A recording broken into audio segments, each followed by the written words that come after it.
Okay, and we're in round one. Yeah, I think we're going to keep this. We don't have our 2-drop, which I'd like, but this distribution's good, and the creatures we have are fine. So yeah, I think this is acceptable. Not quite as aggressive as I like, but we're going to keep it. Opponent mulligans and is on the play, assuming? Yes.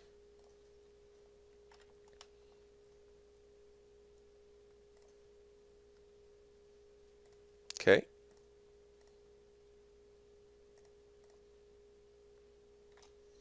Blue-white. Okay. Deepwater Hypnotist is quite good. Alright, so the question is, what are we leading with? Cerberus, Skirmisher. I guess the most upside is probably going to come from the Cerberus, if we get any of our buffs. So I think our priority's probably playing that little dude.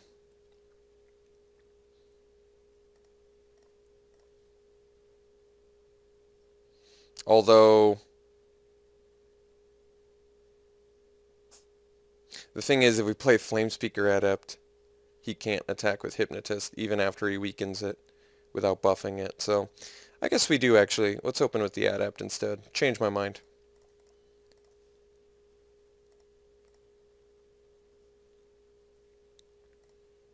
Even after he debuffs it.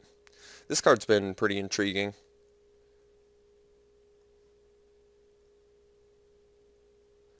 The Hypnotist. The old Deepwater Hypnotist.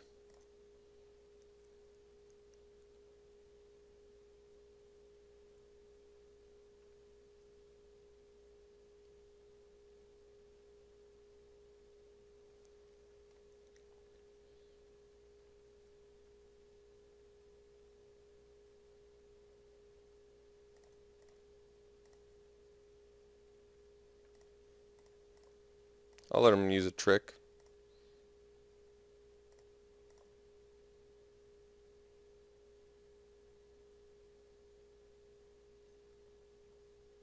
I would have traded a Battle-Wise Valor for my Adept there, but he didn't have it. He was bluffing.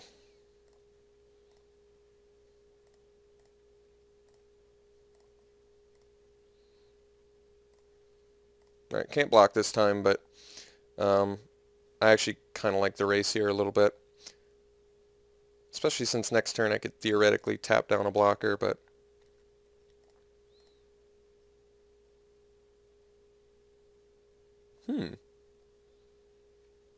America. The good old red, white, and blue. What do we got? Alright. It's pretty solid. It's just racing us. Going damage for damage here. I kind of like our... Yeah, wow. That's kind of what I was looking for. Let's do that.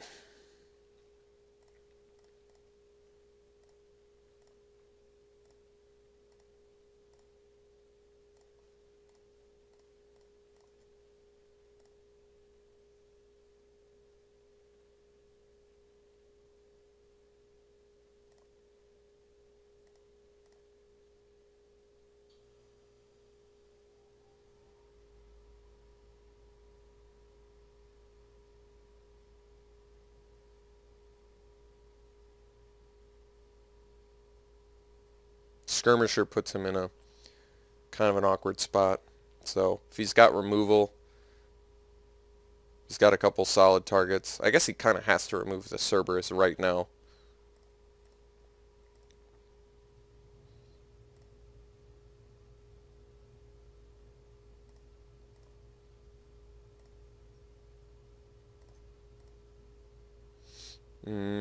Skirmisher, I guess, is a bit awkward around the... Oh, well, that's a pretty solid one to do. Yeah, I can't do much about that, can I?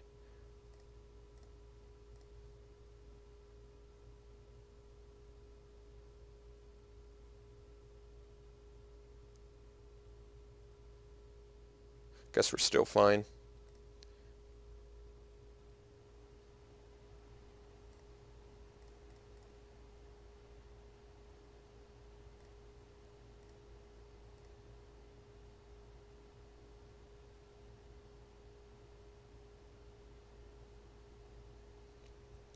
Yeah, he has to block Cerberus or he's dead.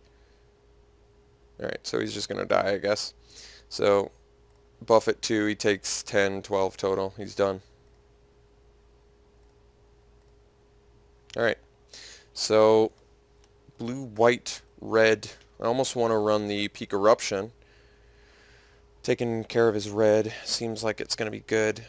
What else? What wouldn't be good against him? No, I really like the setup we currently have. I feel like our deck's in a really good balanced spot. So I think I want to drop a spell for the Peak Eruption, not a creature, since 15 is like minimum where I want to be with a deck such as the one I'm running.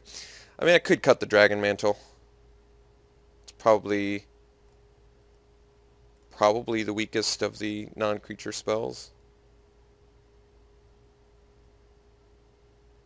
Alright, let's drop the Dragon Mantle for a Peak Eruption. I feel like that could be real good. Portent seems bad since he's got the Hexproofer, but most removal does seem bad against the Hexproofer. Alright, let's try this out.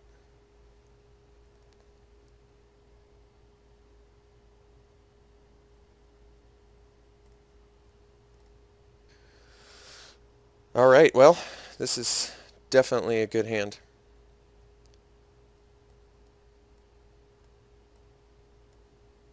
Favorite Hoplite into Rise. Or Jet, if need be. Maybe dig for our Ordeal of Perforos or something.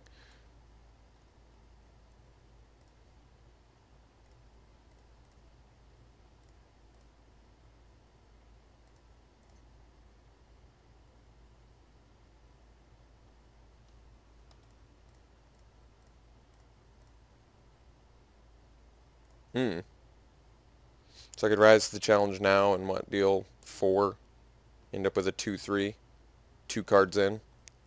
Is that even worth it? I may actually just want to jet him. I'd rather use rise to the challenge as a combat trick with two-headed Cerberus or something like that.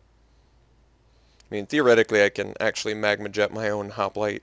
He can't take the damage and he gets bigger, but it seems a bit weird.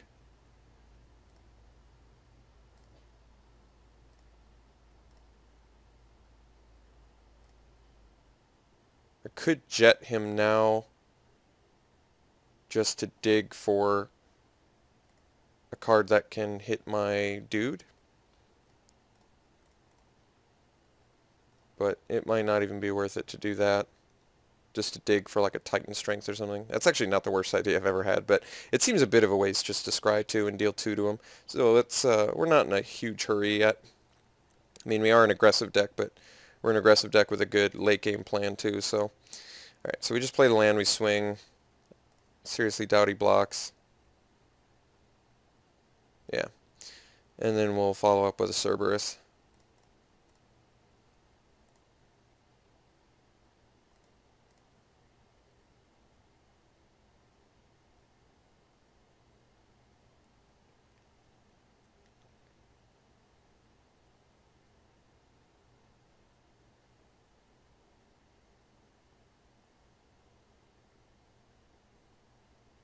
Rise plus Coordinated Assault now seems pretty good. Maybe even pumping out another double striker out there. It's not the worst idea. 2 double strikers with a couple buffs. Oh wow. Would have loved to have that in my deck. Wonder which one he's going to go for. Okay. It's probably the right choice, but I don't know. You know what's sweet? I've got Peak Eruption, so I can actually destroy that and get my Cerberus back. Alright, so if I get the land, I'm actually in really good shape. Then I can just at least get rid of his Triton. Not quite.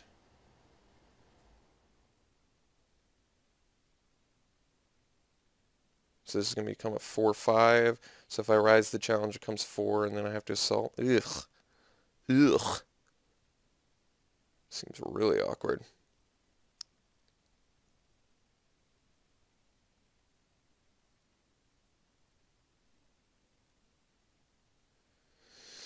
I guess we jet him.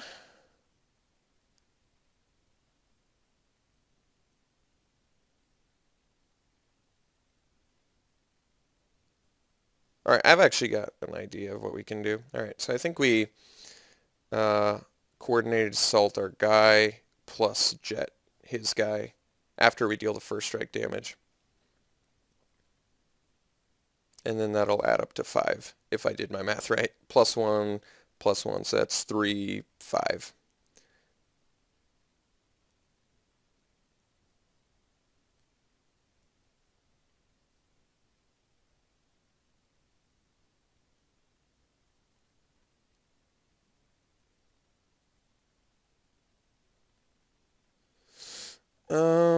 Yeah, it's much more brutal than I had hoped, unfortunately. I was kind of really hoping we could find the land, so in kind of a really, actually we're in a really horribly awkward position here now.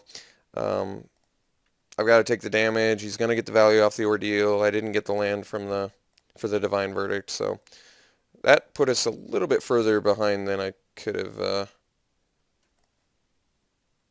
than I wanted, unfortunately. But that's all right. Sometimes you don't get the draws you want. All right, so both of these are going to go on the bottom. They don't do me any good at all. Digging for Peak Eruption or more buff spells.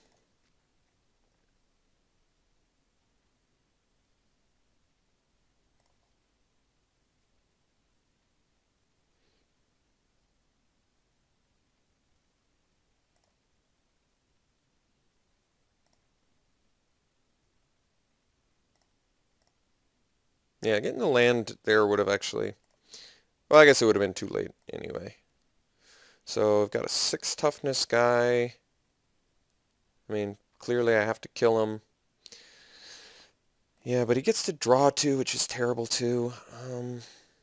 I think we still block and we go for the kill here.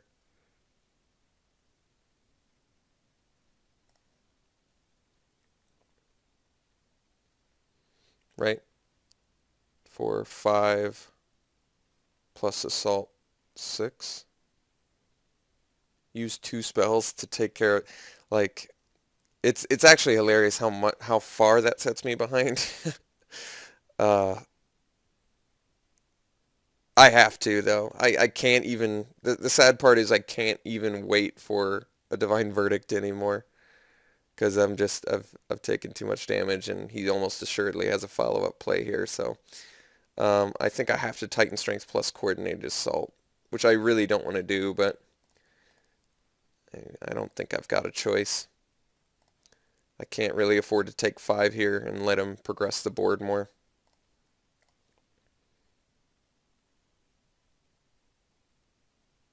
Maybe he tries to burn it in response and then I can assault.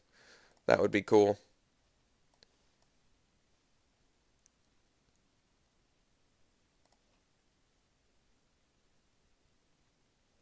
That's really not the land I need. But it does at least allow me to play Verdict, so I guess I take it. Because I have a feeling I'm going to be needing Verdict.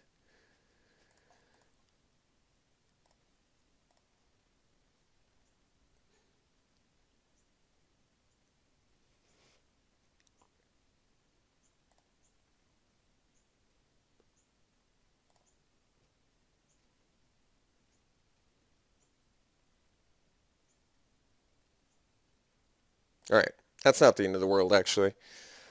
Since we're not going to lose our guy, Andy had to use a spell. The only really disappointing part is he's got a fatty, but I guess we can at least for sure 100% play our Divine Verdict now, so... Alright, we're actually okay. He didn't have a follow-up play too, which is good news.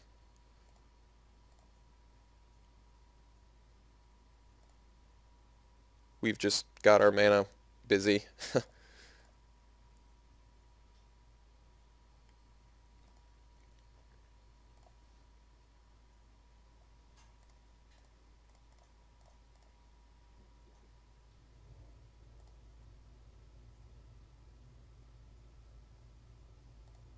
Oh wow, I would have liked that guy.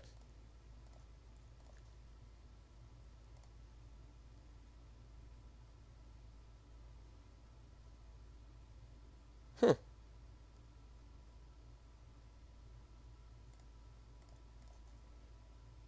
Guess we do that post-combat. Now I could do Rise now, but I'd rather have it as a defensive option, I think. Although, let me think about that. If I give this double strike, it does 8. It would actually be, well, it's alright. Let's save it.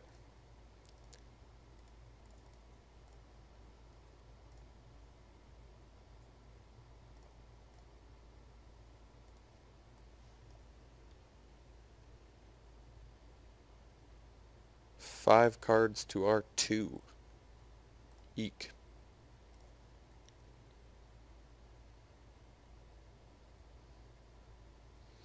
I think we just take 3 here.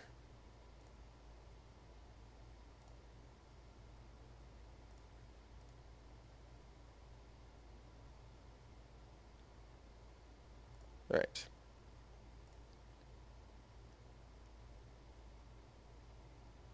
So let me think about this. If I rise to the challenge Wingsteed Rider now, it becomes 3/3. And then it would actually be lethal next turn with the Ghostblade Eidolon, but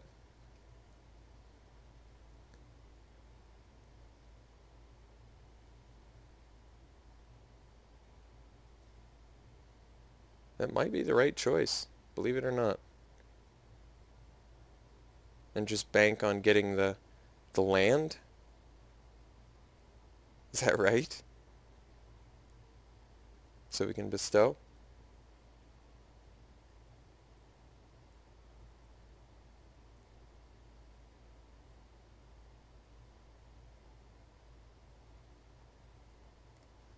Let's do it.